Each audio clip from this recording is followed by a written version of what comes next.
When Daniel and Marissa moved into Cedar Glen, they thought they had found stability, quiet streets, polite neighbors, an HOA that claimed to protect property values. Then they met Karen Whitmore. Karen wasn't just a board member, she was the board.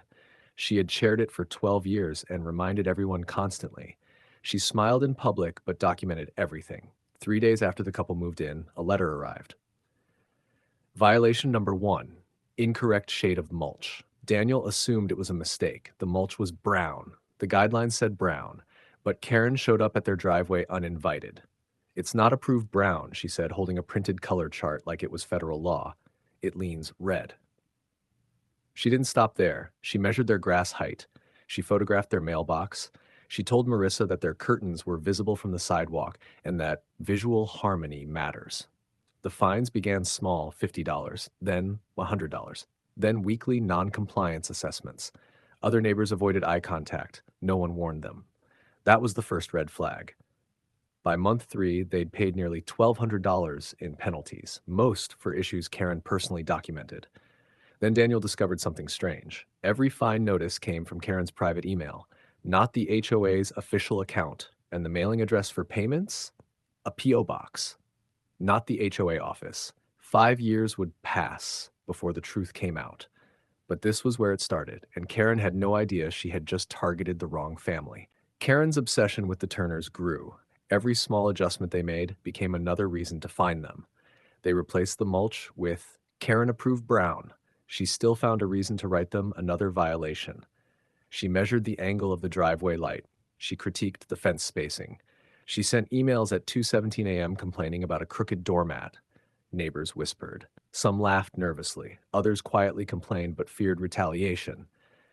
Daniel and Marissa tried to comply. Every email, every adjustment, every inspection request was answered meticulously. It didn't help. Karen escalated publicly. At HOA meetings, she highlighted ongoing violations with a projector, naming the Turners in front of the community. Even their guests were criticized for leaving shoes outside. Every birthday banner, every front porch decoration, every minor lawn imperfection became evidence against them. The fines grew, now exceeding $500 a week. The Turners began secretly documenting everything: photos, videos, emails, times, dates, every unannounced visit, every aggressive confrontation. By the end of the year, the neighborhood had split. Half supported Karen, half feared her. The Turners realized this wasn't about property standards. This was personal. And Karen had just signed her own downfall without knowing it. The harassment continued year after year, 5 full years. Karen refined her methods. Unannounced inspections, photo evidence, emails sent at odd hours, fines piling up endlessly. She even created her own rule book, adding policies that were never approved by the board. The Turners quietly built their case: every fine, every email, every intrusion, every meeting. Every single time she threatened them over minor deviations. Neighbors began noticing patterns. Karen's own family received special treatment. Her friends never faced fines. Everyone else, a target. Then the Turners discovered the financial anomaly. Every fine they paid didn't go toward HOA maintenance. It went into a private account Karen controlled. Her name appeared on the checks. Her name was listed on the vendor contracts. Her name was tied to the surveillance invoices. And the dark SUV parked at the end of the street during inspections, leased under her LLC. 5 years. Every fine, every threat, every escalation, all traced back to Karen personally profiting. At last, the Turners had proof: slides, receipts, emails, bank statements, photos of the SUV surveillance, witness testimonies from former neighbors. The HOA couldn't ignore it. The neighborhood wouldn't ignore it. And Karen's empire of control was about to crumble. The special meeting was packed. Karen arrived confident, as always. Navy blazer, clipboard in hand, smug smile. The Turners presented their evidence: slides showing years of fines, bank transfers, surveillance logs, photos, neighbor testimonies read aloud, one by one. Karen tried to interrupt. "This is baseless." A board member cut her off. "These are facts, not accusations."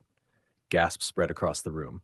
Faces turned. Phones recorded every word: her personal bank account, the SUV lease, the so-called security services she had been invoicing to the HOA. All of it, now public.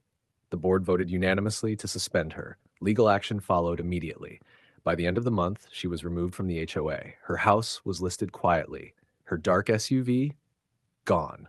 Cedar Glen finally breathed again. The Turners kept their home improvements. Their compliance had been relentless. But Karen, she became the neighborhood warning. Absolute control leads to absolute humiliation. For 5 long years, she thought she had power.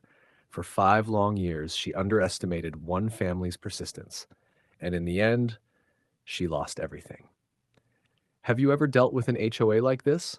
Share your experience below, and don't forget to like, subscribe, and turn on notifications for more HOA stories.